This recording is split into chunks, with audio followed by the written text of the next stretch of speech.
Our second reading this morning comes from Deuteronomy. In your bulletin, it's shy of verse. If you're following along, it's verses 12 through 15, not 14. These words are spoken by Moses just prior to the Israelites entering into the land of promise. This is now some years beyond the Exodus and Sinai. All of the people who came out of Egypt have died, and this is their children, their descendants, who are about to enter the land. And as they prepare to enter, Moses reminds them of the covenant God has made with them. And we hear just a small portion of that today, specifically the command related to the Sabbath. Observe the Sabbath day and keep it holy, as Yahweh your God commanded you. 6 days you shall labor and do all your work, but the seventh day is a Sabbath to Yahweh your God. You shall not do any work. You, your son or your daughter, or your male or female slave, or your ox or your donkey, or any of your livestock, or the resident alien in your towns, so that your male and female slave may rest as well as you. Remember that you were a slave in Egypt, and Yahweh your God brought you out from there with a mighty hand and an outstretched arm. Therefore, Yahweh your God commanded you to keep the Sabbath. The word of the Lord. Thanks be to God. One of the more poignant movie scenes I've watched is the very end of the movie Saving Private Ryan. It takes place half century after World War II, long after the mission to rescue Private Ryan so that at least one of the 4 Ryan brothers would get to make it home from the war. The mission to rescue him had cost a number of soldiers their lives, and now the aging Ryan, with children and grandchildren in tow, visits the Normandy military cemetery, where the captain who led his rescue is buried. He finds the grave, kneels down at the cross marker there, and begins to weep. His wife runs to comfort him, and he says to her, "Tell me I've lived a good life. Tell me I've lived a good life." Now, the movie tells us nothing about Ryan's life between the war and this visit to the cemetery. We know practically nothing about him. What sort of father or husband that he was, whether he was a model citizen, or whether he got wealthy as a shady businessman on crooked deals and questionable ethics. We don't know, but we can make some pretty good guesses, because we do know that he remembers. He remembers how it was that he got to go home and have a family and a life and a chance to make it in the world. Memory is a powerful thing that shapes us, and it gives us our identities. That's why we cherish family stories and memories. It's why history is never simply about what happened. It's why there is propaganda and spin. It's why every culture has its epic tales. What we remember about ourselves, who we think we are and where we came from, gives us our identities. Many of us know someone who is or has suffered with Alzheimer's. And we've seen how that terrible disease steals someone's identity from them. And it's much less common than Alzheimer's, but you've probably heard about or read about someone who has developed amnesia, whose faculties are completely intact, but whose memories are gone. And if those memories never return, they can wreak havoc on family and marital relations. A mother who cannot remember her children being born or growing up may well not be able to love them as she did when she remembers. And a husband may find it nearly impossible to love his wife of 20 years when the memories that they shared together vanish. Moses, in our reading this morning, is worried about memories and remembering. The people are about to enter into the land of promise, the land flowing with milk and honey. They will prosper there, and they will build an impressive society and civilization. But Moses knows that prosperity has a tendency to create amnesia. As some of the people grow wealthy and use that wealth to acquire more wealth, they will forget how it is that they came to this land. They will forget that they were slaves in Egypt. They will forget that they did not acquire the land by effort or ingenuity, but that they received it as a gift. Later generations will forget how it was that they inherited the land, and they will claim, "We built this."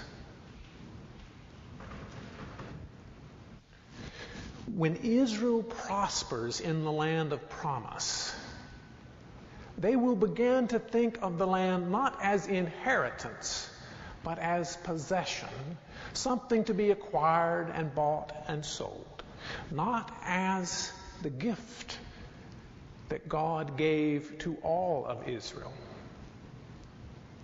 And the land that God gave as birthright to each Israelite, to all Israel, will become the private possession of a few. Moses and Yahweh fully understand the consequences of forgetting for Israel and for their call to be the people of God in the world.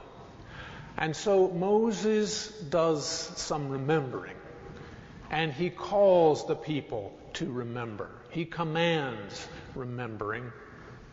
This is critical because his audience is already a generation removed from slavery in Egypt and from God's words at Sinai. They do not remember. There's already forgetting and amnesia setting in. And if they forget completely, they will construct a society little different from Pharaoh's oppressive system from which their parents were so recently rescued. And so Moses recalls the events of Sinai. He remembers and recalls the covenant God spoke into being there. He reiterates all of the 10 commandments. All of them, all 10 are spoken over once again.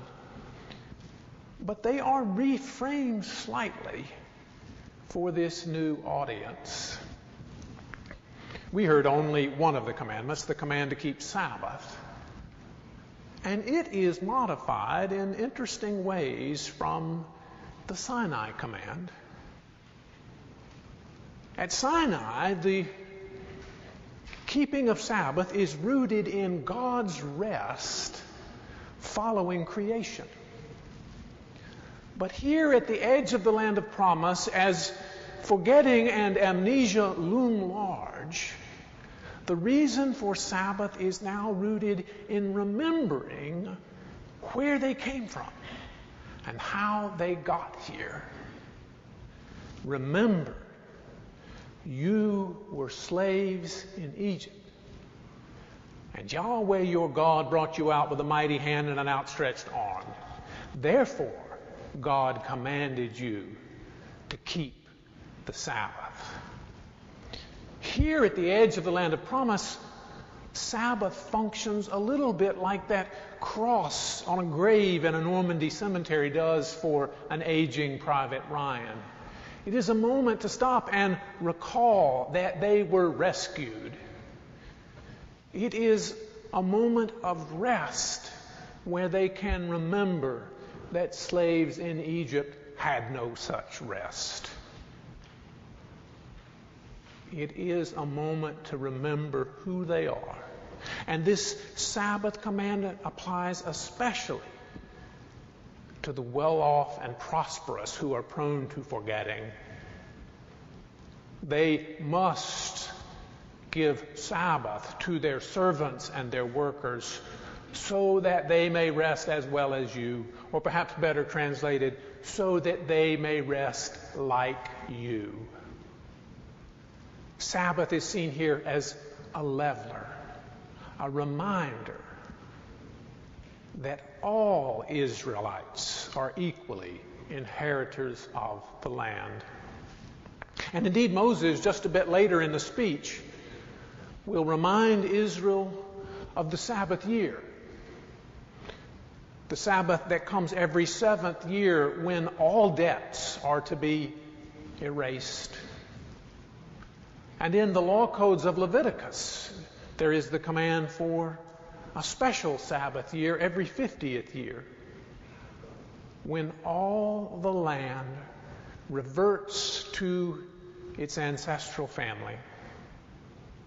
And every Israelite returns to that original status as inheritors of the land from Yahweh. Although it's worth mentioning that there's no real evidence this last command of Sabbath was ever kept. Perhaps too much forgetting had already taken place by the time the first one rolled around. Our own culture encourages just such forgetting. It cultivates the amnesia that says we have made it on our own, and anyone who hasn't has only themselves to blame. It does so to draw us into a world where everything is measured and tabulated. A system like Pharaoh's, where human beings become resources to be utilized as efficiently and as cheaply as possible. A world where everything is measured by productivity and consumption. But God dreams of a different world for us, for Israel. A world that requires remembering. Remembering that God loves us. Remembering that God does not measure us by our productivity or our consumption. Remembering that life is a gift, grace, and that while we humans are capable of impressive things, that we have inherited so much that we are yet proud of. We did not create the world, or our country, or our intelligence, or our talents. We did not choose our families or our birthplace, or our forebears, or the knowledge that has been handed down to us. All of this was bequeathed to us. It is gift, grace, inheritance. When everything is measured and tabulated, when production and consumption are the primary yardsticks for everything, then there is constant pressure to produce more, to do more, to know more, to earn more, to own more. But Sabbath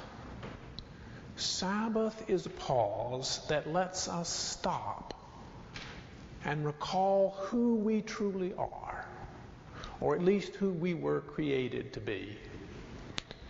When we observe Sabbath, stopping and resting from consumption and production,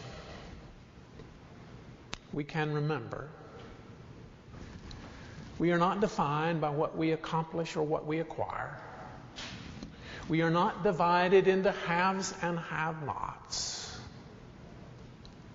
We are free to be who we truly are. Beloved children of God, all one family. As Walter Brueggemann writes, on the Sabbath, you do not have to do more, you do not have to sell more, you do not have to control more, you do not have to know more, you do not have to have your kids in ballet or soccer, you do not have to be younger or more beautiful, you do not have to score more.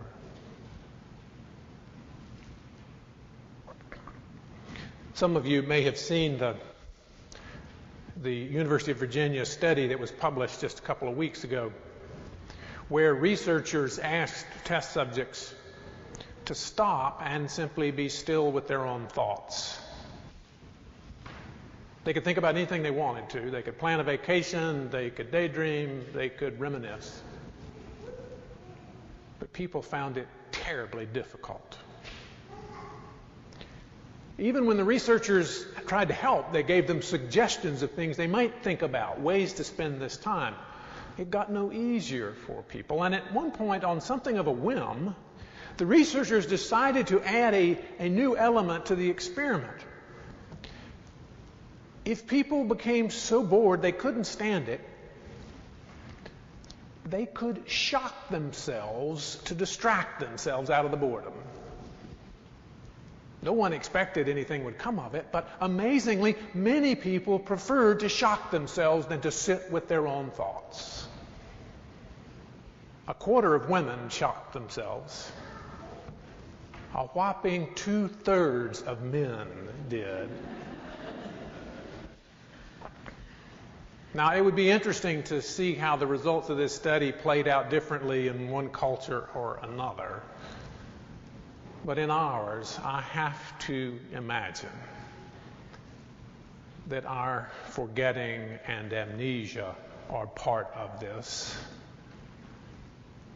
We are so accustomed and so trained to be agents of production and consumption that simply to stop and be still is so difficult that people prefer pain to doing it.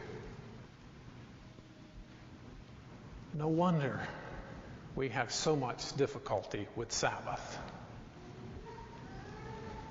But if our forgetting is this total, if we are this disconnected from our true identities, from who God created us to be, is there any hope of being cured? Is recovery even possible? It is not without reason that the Christian faith speaks of salvation, or that the Gospels repeatedly emphasize Jesus' ability to heal and to give new life. As Jesus himself says in our Gospel this morning, for mortals it is impossible, but nothing is impossible for God. Thanks be to God.